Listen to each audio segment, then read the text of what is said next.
Baik, sebelumnya saya ingin memperkenalkan diri. Nama saya Anggita Trihasana dengan NPM 2457052005. Pada kesempatan kali ini, saya akan mempelajari mata kuliah pengantar organisasi komputer dengan materi arsitektur organisasi komputer dan konsep stored program. Pertama-tama, saya akan mempelajari dari buku pengantar organisasi komputer. Jadi buku ini membahas tentang struktur dan fungsi komputer. Setelah mempelajari buku ini, saya harap bisa memahami sifat dan karakteristik sistem-sistem komputer yang berkembang saat ini. Yang pertama, komputer adalah sebuah mesin hitung elektronik yang secara cepat menerima informasi masukan digital dan mengolah informasi tersebut menurut seperangkat instruksi yang tersimpan dalam komputer tersebut dan menghasilkan keluaran informasi yang dihasilkan setelah diolah. Daftar perintah tersebut dinamakan program komputer dan unit penyimpanannya adalah memori komputer. Dalam bentuk yang sederhana, komputer terdiri dari 5 bagian utama yang mempunyai fungsi sendiri-sendiri. Unit-unit tersebut adalah masukan memori, aritmatika dan logika, keluaran dan kontrol seperti pada gambar ini. Jadi ini adalah masukannya, keluarannya, lalu ada memori, aritmatika, dan logika, lalu kontrol.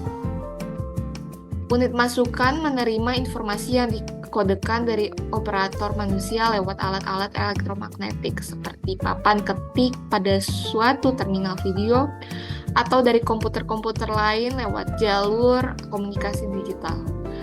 Informasi yang diterima dan disimpan dalam memori untuk dipergunakan kelak atau langsung diolah oleh rangkaian aritmatika dan logika untuk melaksanakan operasi yang diinginkan. Langkah-langkah pengolahan ditentukan oleh program yang disimpan dalam memori. Akhirnya hasil-hasil yang diperoleh dikirimkan kembali keluar melalui unit keluaran. Seluruh kegiatan ini dikoordinasi oleh unit kontrol. Lalu organisasi komputer itu adalah bagian yang terkait erat dengan unit-unit operasional dan interkoneksi antar komponen penyusun sistem komputer dalam merealisasikan aspek arsitekturalnya. Contoh aspek organisasional adalah teknologi hardware, perangkat antarmuka, teknologi memori, sistem memori, dan sinyal-sinyal kontrol. Jadi di arsitektur komputer itu lebih cenderung pada kajian atribut-atribut sistem komputer yang terkait dengan seorang programmer. Contohnya set instruksi, aritmatika yang digunakan, teknik pengamatan, mekanisme I atau O. Sebagai contoh, apakah suatu komputer perlu memiliki instruksi pengalaman pada memori merupakan masalah rancangan arsitektural. Apakah instruksi pengalaman tersebut akan diimplementasikan secara langsung, ataukah mekanisme cache adalah kajian organisasional. Jadi ada perbedaan utama antara organisasi komputer dan arsitektur komputer. Dalam organisasi komputer ada bagian yang terkait erat dengan unit-unit operasional. Contohnya ada teknologi hardware, perangkat antarmuka, teknologi memori, sistem memori, dan sinyal-sinyal kontrol. Lalu dalam arsitektur komputer itu atribut-atribut sistem komputer yang terkait dengan programmer. Contohnya ada sistem instruksi, aritmatika yang digunakan, teknik pengamatan, mekanisme I atau O. Lalu ada beberapa komponen dalam struktur dan fungsi utama komputer. Nah, di struktur komputer itu ada Central Processing Unit atau CPU. Sebelumnya komputer itu adalah sebuah sistem yang berinteraksi dengan cara tertentu dengan dunia luar. Interaksi dengan dunia luar dilakukan melalui perangkat periferal dan saluran komunikasi. Dalam buku ini akan banyak dikaji seputar struktur internal komputer yang ada di gambar 1-2 ini. Ini adalah struktur komputer. Yang pertama ini ada CPU. CPU itu adalah ini yang berfungsi sebagai pengontrol operasi komputer dan pusat pengolahan fungsi-fungsi komputer. Kesepakatan CPU cukup disebut sebagai prosesor aja. Lalu ada memori utama, yaitu ini main memory yang berfungsi sebagai penyimpan data. Lalu I/O berfungsi sebagai data ke lingkungan luar atau perangkat lainnya yang ini. Lalu ada sistem interconnection yang ini. Ini adalah sistem interconnection, yaitu sistem yang menghubungkan CPU, memori utama, dan I/O. Ini. Lalu, komponen-komponen yang paling menarik namun paling kompleks adalah CPU. Struktur CPU terlihat pada gambar ini ada karena terdapat control unit yang berfungsi untuk mengontrol operasi CPU dan mengontrol komputer secara keseluruhan. Lalu ada Arithmetic and Logic Unit atau ALU yang berfungsi untuk membentuk fungsi-fungsi pengelolaan dan komputer. Lalu ada register yang berfungsi sebagai penyimpanan internal bagi CPU. Lalu ada CPU interconnection yang berfungsi menghubungkan seluruh bagian dari CPU. Lalu ada fungsi komputer, yaitu fungsi dasarnya adalah sederhana seperti pada gambar ini. Ada fungsi operasional pengelolaan data, lalu ada fungsi operasi penyimpanan data, fungsi operasi pemindahan data, lalu ada fungsi operasi kontrol yang di tengah ini.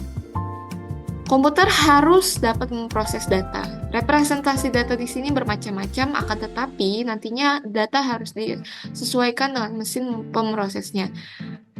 Dalam pengolahan data komputer memerlukan unit penyimpanan sehingga diperlukan suatu mekanisme penyimpanan data. Walaupun hasil komputer digunakan saat itu, setidaknya komputer memerlukan media penyimpanan untuk data prosesnya. Dalam interaksi dengan dunia luar sebagai fungsi pemindahan data, diperlukan antarmuka atau interface. Proses ini dilakukan oleh unit input atau output, I/O, dan perangkatnya disebut peripheral.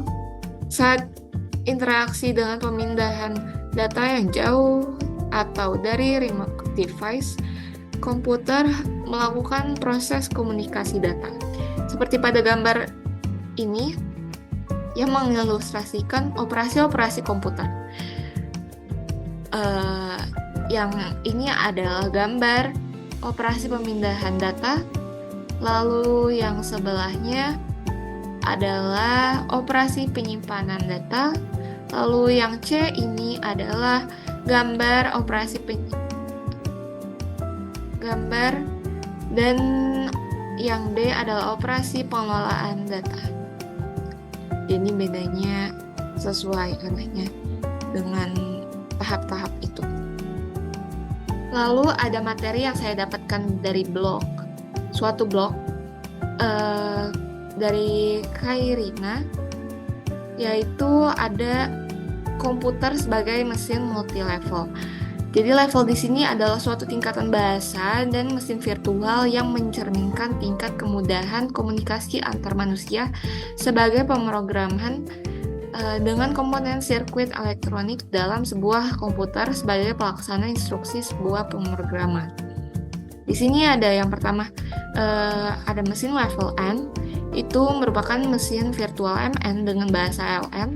Bahasa ini tidak dapat langsung diterima oleh sirkuit elektronik, tetapi diterjemahkan dulu oleh interpreter ke bahasa mesin pada tingkatan di bawahnya.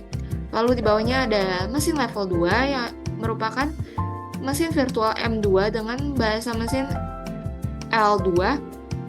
Bahasa ini tidak dapat langsung diterima oleh sirkuit elektronik, tetapi diterjemahkan dulu oleh interpreter ke bahasa mesin L1, yaitu bahasa mesin L1 yang di bawahnya yaitu mesin virtual M1 dengan bahasa L1.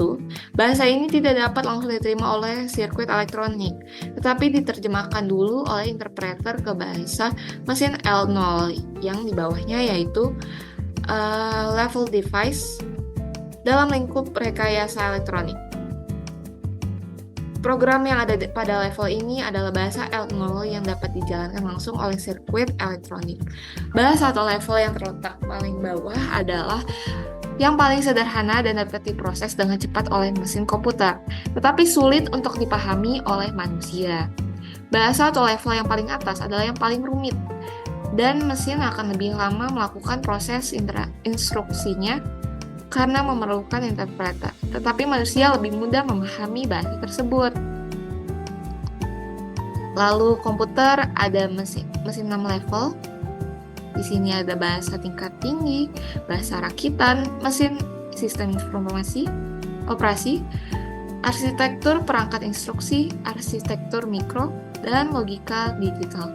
Di sini ada level 5, yaitu memberikan instruksi pada komputer yang tidak perlu susah-susah belajar mesin karena bahasa yang dipakai adalah bahasa tingkat tinggi yang lebih mudah dipahami oleh manusia. Lalu ada bahasa rakitan. Pada level 0 sampai 3, implementasinya dikerjakan oleh programmer sistem. Mulai level 4 dilakukan oleh programmer aplikasi. Lalu mesin sistem operasi yang level 3 merupakan level pengaturan mesin yang dilakukan oleh sebuah software sistem operasi. Lalu arsitektur perangkat instruksi level 2 atau level ISA, Instruction Set Architecture, yang berisi instruksi-instruksi dasar sebuah mesin. Lalu ada arsitektur mikro. Yang level 1 terdapat rangkaian dasar sebuah prosesor yang disebut ALU or Arithmetic Logic Unit, dan sekumpulan register yang mampu melakukan operasi-operasi logika aritmetika. Lalu yang terakhir ada logika digital yang level 0 berisi logika-logika yang diwujudkan dalam bentuk logika verbal. Lalu saya akan menambahkan konsep komputer program tersimpan atau stored program computer yang saya dapatkan dari Wikipedia. Jadi stored program computer adalah sebuah perangkat komputer yang menyimpan instruksi program dalam memori yang dapat diakses secara elektronik atau optik. Sistem ini kontras dengan sistem yang menyimpan instruksi program dengan plugboard atau mekanisme serupa, yang definisi ini sering diperluas dengan persyaratan bahwa perlakuan program dan data dalam memori dapat dipertukarkan atau diseragamkan. Pada prinsipnya, komputer program tersimpan telah dirancang dengan berbagai karakteristik arsitektur. Komputer dengan arsitektur von Neumann mampu menyimpan data program dan data instruksi dalam memori yang sama. Sedangkan komputer dengan arsitektur Harvard memiliki memori terpisah untuk menyimpan program dan data. Namun, istilah komputer program tersimpan terkadang digunakan sebagai sinonim untuk arsitektur von Neumann. Sejarahnya, konsep komputer program ini tersimpan dapat ditelusuri kembali ke konsep teoritis 1936 dari mesin Turing universal. Von Neumann mengetahui makalah ini dan dia memberi kesan pada kolaboratornya. Sekian video pembelajaran untuk tugas mata kuliah POK dari saya. Kurang lebihnya saya mohon maaf. Wassalamualaikum warahmatullahi wabarakatuh.